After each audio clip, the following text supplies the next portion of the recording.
Good morning and welcome to this edition of In My Joepinion with your host Joe Eberlein here, reporting live from the 949 in Irvine, California. Gloomy Sunday morning so far on this spring day, June 7, 2013, but it's okay. I'm sure the sun will come out later and we'll go from there. But anyways, I'm really looking forward to bringing you today's topic back to one of my passions, that being sports.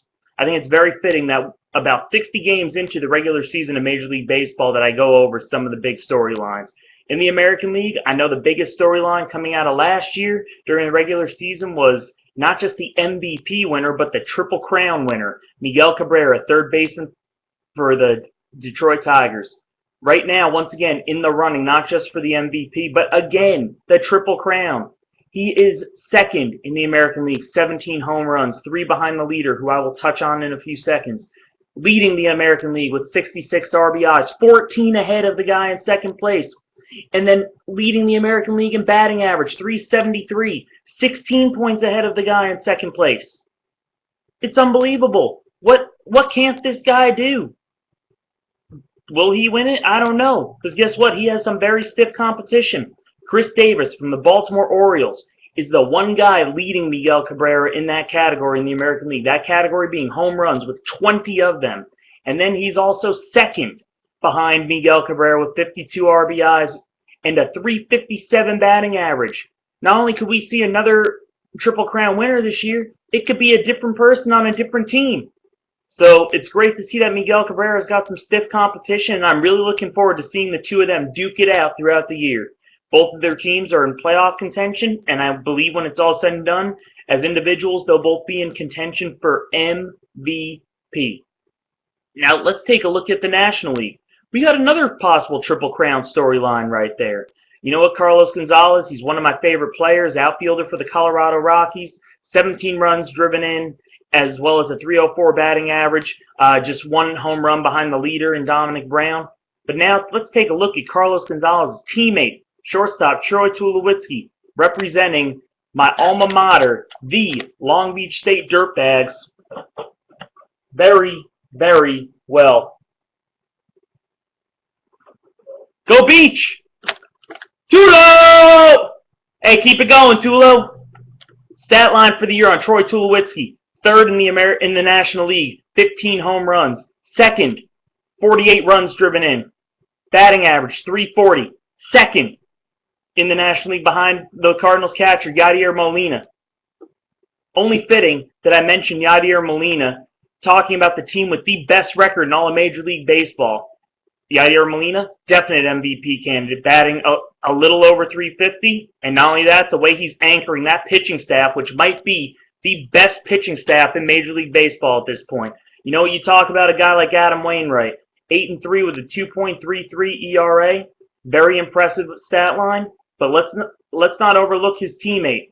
Yes, Shelby Miller, leading the National League in ERA. And not only that, he's only a rookie. Shelby Miller, 7-3 record with a 1.91 ERA and averaging over 1 strikeout an inning. Mike Matheny, just second-year manager, continuing his mastery of the game, a very early candidate for Manager of the Year in the National League. And then you take a look at the American League.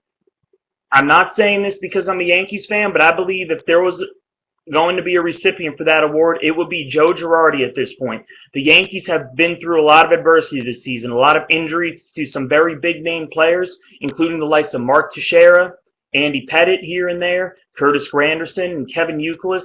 The Yankees have still found a way to hang in there in the thick of everything, with not even one batter in their starting lineup batting over 300. Joe Girardi's got my vote. But you can't overlook Bob Melvin, once again continuing to make the Oakland A's and that low payroll team a very competitive squad in the very competitive American League West. And then you take a look at John Farrell, inherited a very, very messy situation in Boston that was, left behind by Bobby Valentine. And you know what?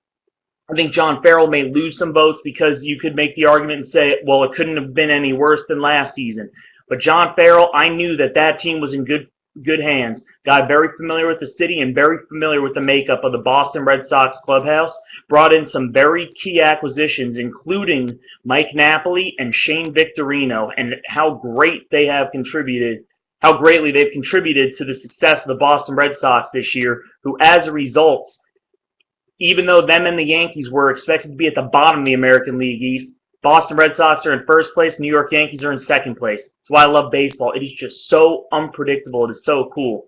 And then I look at the pitching storylines in the American League. So still, my Cy Young choice at this point remains the same. Clay Buchholz from the Boston Red Sox in 11 games started, perfect 8-0 record with the American League leading 1.62 ERA and 77 strikeouts. And as I mentioned before, his team is in first place. But other guys that are going to give him a run for their money in that category, Max Scherzer, 8-0 record, matching that of Clay Buchholz with an ERA a little higher at 3.24, but 100 strikeouts in about 83 innings pitched. That is just incredible.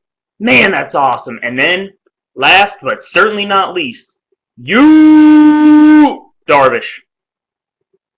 7-2 record. Started off the year 1 out away from a perfect game. 1 out away from a perfect game on his last batter faced against the Houston Astros. 2.77 ERA. Not quite microscopic, but getting there. Leading the majors in strikeouts, 111 of them and 81 in the third innings pitched. It's mind-blowing. This is so awesome. So many different storylines have differed from last season. I'm loving every single minute of it. And then, you know what, take a look at the two major disappointments from a team standpoint. Los Angeles Dodgers in the National League. Fortunately for them, that they're only 7.5 games behind the division-leading Arizona Diamondbacks, despite being in last place. So that division is still very, very much up for grabs with about 100 games left to play. Not to mention, they may have the biggest individual disappointment this year in Matt Kemp, who I picked before the season started to be the National League MVP. American League, that's easy. The Los Angeles Angels of Anaheim. Mike Trout, you're starting to come down to earth a little bit, still having a very productive season, and I do believe you are very well deserving of a starting job in this year's Major League Baseball All-Star game. But you're not getting much help around you. Angels, you signed Albert Pujols to a 10-year, $240 million deal. He's not playing like it at all. Only in year 2, you guys are in a lot of trouble with that contract. But still, my biggest disappointment in the American League as an individual, he's also an Angel, Josh Hamilton. Josh, 5 years, $125 million. I have been adamant in telling friends and other sports fans that I still do not like the way you handled your exit from the Texas Rangers, a team that stuck by you through many times of adversity and tough times. I still do not like the way you handled that exit. And with that, you know what? You might be paying the price. As a result, that might be why you're seeing a lack of experience, aside from not being in as much of a hitter's ballpark as you were before. Well, because it's gloomy out, I'm not wearing my shades. But this will conclude my edition of In My Joepinion with your host, Joe Eberlein, reporting live from the 949 in Irvine, California. So with that, I say, Eberlein, out.